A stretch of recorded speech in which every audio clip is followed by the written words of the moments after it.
Assalamualaikum Buya. Assalamualaikum. Allahumma sholli ala Sayyidina Muhammad wa ala ali Sayyidina Muhammad. Saya hamba Allah izin bertanya Buya, ada seorang suka umroh tiap tahunnya Buya.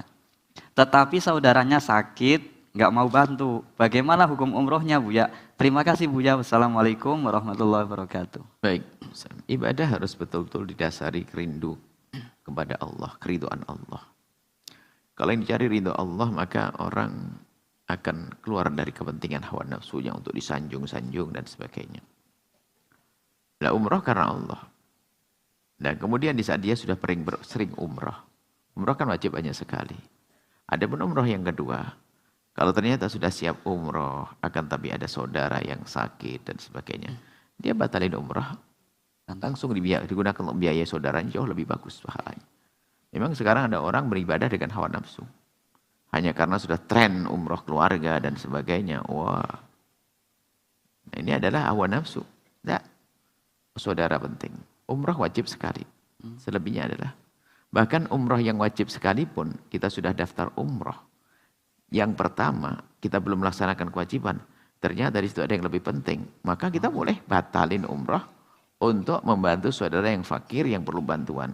Sementara, karena umroh waktunya bisa tarohi, bisa di tahun berikutnya. Kalau sakit masuk rumah sakit ini nggak bisa ditunda, masuk rumah sakitnya tahun depan nggak ada, meninggal duluan nanti. Jadi tolonglah Anda kalau melakukan ibadah itu jangan pakai hawa nafsu. Nggak benar orang semacam itu.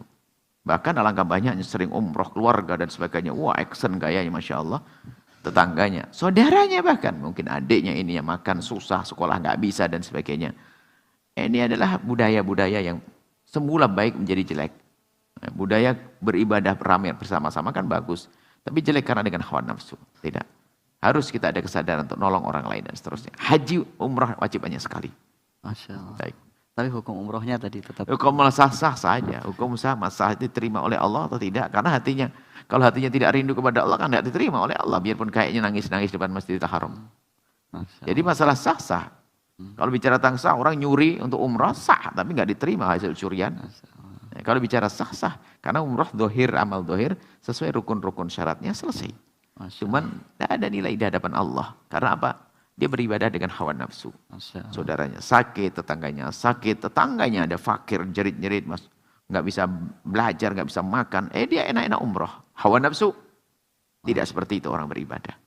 Makanya kami juga selalu ingatkan orang yang sering umrah kedua, ketiga itu, tolong travel ngingatkan. Kalau umrah pertama, kedua. Bahkan harus tahu. Kalau Anda umroh, anak Anda di mana? Barangkali anaknya perempuan sendirian di rumah. Kalau ternyata nanti umroh mau ditinggalkan, jangan-jangan sudah mulai diintai oleh orang nggak benar sehingga bersama perginya. Sampai suatu ketika ada kejadian, seorang anak gadis ternyata na'udzubillah melakukan zina, ditanya kapan waktunya? Waktu abah ibuku umroh. Ayo bayangkan. Jawabannya sederhana. Kapan waktunya? Di mana rumahmu nggak ada? Waktu ayah ibuku laku umroh. Ayo. Orang tua hanya mementingkan ibadah tapi lupa pendidikan anak di rumah. Kalau memang anakmu rumah sendiri merasa tidak khawatir akan keselamatan dirinya, titipkan atau bagaimana caranya. Jangan hanya kelihatannya khusuk-khusuk di sana, tapi di rumah tidak diperhatikan tentang keluarganya. Hati-hati, jangan dengan hawa nafsu. Masya Allah. Baik. Terima kasih Bu ya. Dan juga tidak pakai, kita selalu ingatkan travel, jangan pakai. Orang kalau ngutang lebih baik nggak usah lah, jangan maksain. Habis ngutang kan harus bayar. Nggak usah pakai tombokin dulu dan sebagainya baru nanti bayar ke belakang. Mohon maaf. Ibadah juga bagus. Ini sebagian travel, khususnya travel al-bahjah itu jangan. Kalau orang nabung boleh. Tapi kalau misalnya diberangkatkan baru nanti potong gaji ya, potong ini, wah ini membahayakan. Karena haji umrohnya jadi memaksakan diri, setelah itu harus bayar utang. Kalau nggak bisa bayar utang kan kacau nanti. Jadi jangan hawa nafsu deh. Kalau nggak mampu sudah nggak wajib, selesai.